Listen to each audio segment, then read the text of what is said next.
Hey, Bob Gardner here from LiberateAman.com. Here today, I got to share an experience with you. A couple weeks ago, I was in Beverly Hills, California. I was doing some training. I was out for 4 days of intensive martial arts training, working with a world-class, world-renowned teacher. And he's given me so much stuff to think about.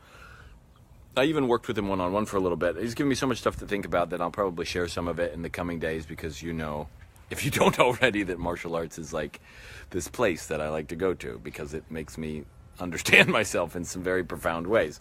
But as I was there was one evening where I'm in Beverly Hills. Now I live in Mesa, Arizona, so I don't have to deal with public street parking and meters and stuff all that much, except when I go teach at ASU. So I'm sitting here and I'm doing I'm out and I'm kind of juggling parking. I'd finished training. I went to this shopping center there called The Grove. Now, it's in Beverly Hills. Some of you may have been there.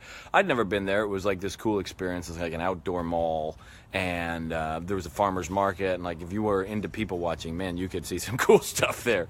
So I'm there, and I'm in this place, and I wandered through. I took the trolley ride. I looked at some different shops and stuff along the way, and I still had a half hour left to kill from my parking validation before I could go back and park for the evening at my Airbnb. So I go into Barnes & Noble. I walk into the store. I haven't been in one in a while. I smell the familiar smell of books and whatnot, and I'm oh yeah, I remember these places. Now I'm in a totally different place in my life where just acquiring books isn't the same place, but I still kind of get excited when I walk into a bookstore. So I go up the stairs, because I'm not interested in DVDs and stuff that are on the first floor. I go up the stairs and I wander around, and my intention was just to sit. I spied a book that caught my eye. I grabbed it. I sat down and read it for a little bit. It was one of those self-help, self-development books with your mind and stuff. A little bit of colorful language inside it. Anyway, I read it for a little bit, and then I went and put it back. And I watched some people for a while, and then it was getting close to time to go, so I figured, I can go a little bit early. So I start walking out, and on my way out, I pass by a table. Now, this is a table with art books. If you don't know already, I got a master's degree in drawing and painting. I spent a lot of time studying artwork and drawing and painting and doing artwork and making stuff, and And so I'm wandering by and I'm just kind of glancing at it, and I see this cover of a book that has a silhouette of a woman that is a nude silhouette, right? And it is very specifically drawn. It includes all of the little nooks and crannies, right? And so I pass by and I'm oh my gosh, really? I'm a little frustrated, and there's immediately that interesting angst. Now, my body, like every man's body, has a compulsion naturally when it sees a female form to the body compulsion. Doesn't mean that I wanted, but the body is whoa, hey, if we're in a good spot, let's do this. So I feel that initial kind of tug, and I'm oh my gosh. So I go over to the how-to drawing books. I'm flipping through, and obviously there's tons of nude pictures. I mean, really, the art world itself, academically, is full of this stuff.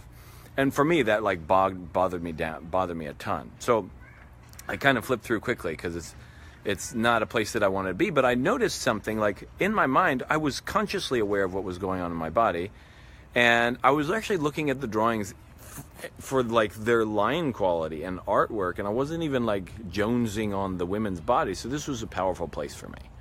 I start walking out of the store. I'm this is done. I'm done with this. So I start walking out of the store. I turn the corner on this table, and on the other side is a brown book. It has no picture on the cover, and it catches my eye because it's an art book without any imagery on it.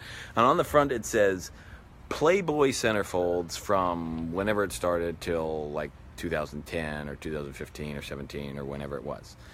And that's what it is. It's a big, thick book. And I was what? No. So I go up and I just pull open the page just a little bit to see, yep, they reproduced it all. So in a millisecond, microsecond of a glance, I could see basically what they did was reproduce every centerfold in Playboy all the way through the end. And immediately the thought goes through my head, oh gosh, I can't let my kids run through this store now. I can't leave them in Barnes & Noble without them running into this stuff. At first it was artwork and it didn't even bother me, but now I realize, well, they're reproducing pornographic magazines in there too. And so if I'm ever taking my kids to Barnes & Noble, I need to be aware that there's stuff in there. I don't know that it's possible to fully shelter your kids from seeing this stuff. It would be nice, But really what has to happen is an open dialogue on the other side. So this was like really important information for me, to be aware that it's everywhere. But then, as I was like thinking about this, the next thought that entered my mind was like, here I am alone, and this like consuming curiosity has grabbed me, where I'm poking around for no reason, just because I got to kill time. I don't have my everyday distractions. I don't have my computer at home with the programs that I watch. I don't have my books at home with the things. I don't have my kids where I can play with them and wrestle with them. I don't have my wife around where we can banter and talk about things. We're not going out on dates or anything. I'm stuck, quote unquote, stuck. I chose to be there, right?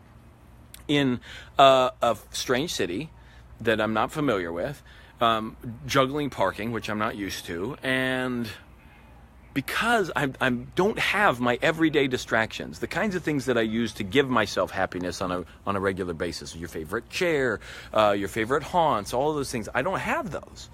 And without all of those, what showed up inside of me was this jittery kind of looking for something to help me feel better about the situation. Not that I felt bad.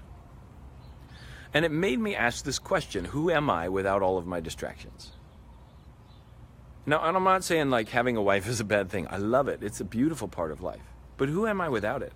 If I'm not happy without it, and I need those things in order to find happiness, ultimately, if they're ever taken away, then I'm hosed. Then there's no way for me to come back to it. And this one experience opened up this line of inquiry in my life to make me wonder, like, where is the happiness that blooms on the inside? What if I don't have scriptures handy, or even access to them? You know, like, what if I'm bound and gagged and like there's something else going on? Like, where would my happiness be? Could I find that on the inside of myself?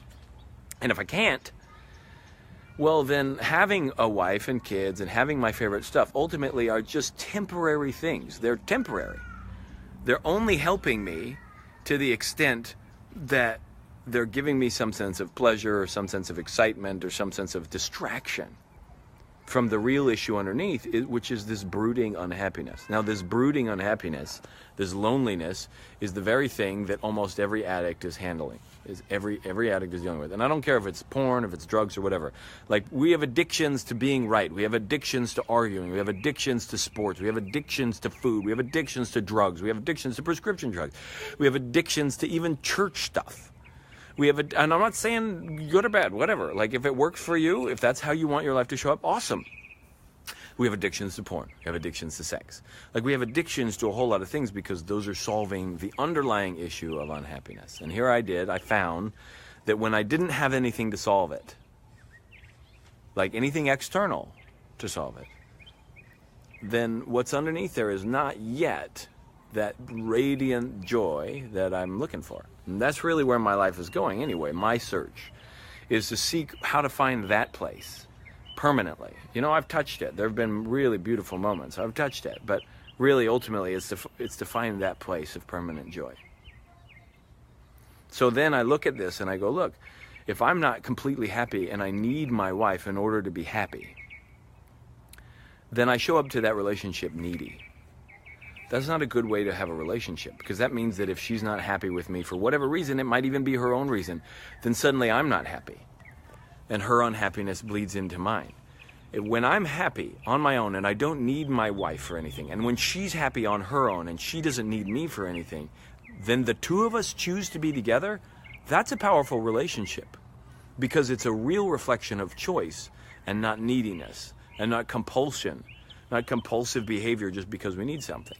I got married out of compulsion. I needed it because of some eternal welfare that needed to happen because of how what I learned from religion. In terms of what things happen after this life, I need to be married. I needed her in order to feel good about myself because I needed a girl to like me in order to be okay liking myself. I needed her for companionship so I wasn't alone. There were so many things that I did, and that doesn't mean that I didn't appreciate her. I chose her.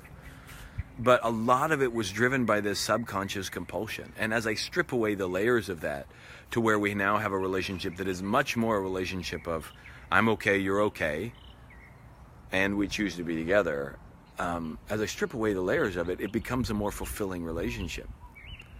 And so now I go back and I have this experience where where even the little things that I'm doing compulsively to make myself feel good, when those are taken away, what's left? And what's left is this needling kind of search for an answer still. And so my question at the end of the day is this: who are you? Who am I? Who are you? Without all of your distractions, without all your gadgets and gizmos, without all your factoids that you have in your head, if all you had to do was sit in a room every day and everything was taken care of, your food, your lodging, your family, everything, and your only job was to sit in a room every day, and when I come to check on you, your only job is to be dripping with joy. If you can't do that, anytime I come step in the room, you just sit, but you have to be joyful. If you can't do that, then that suggests that there's some work underneath the surface. It's the same work that someone who's addicted to pornography has to do. It's the same work that someone addicted to anything has to do. To find happiness is work. The addictions are what we use to solve the unhappiness problem. Solve that problem, addiction goes away, but so do a lot of the other struggles that we've been having.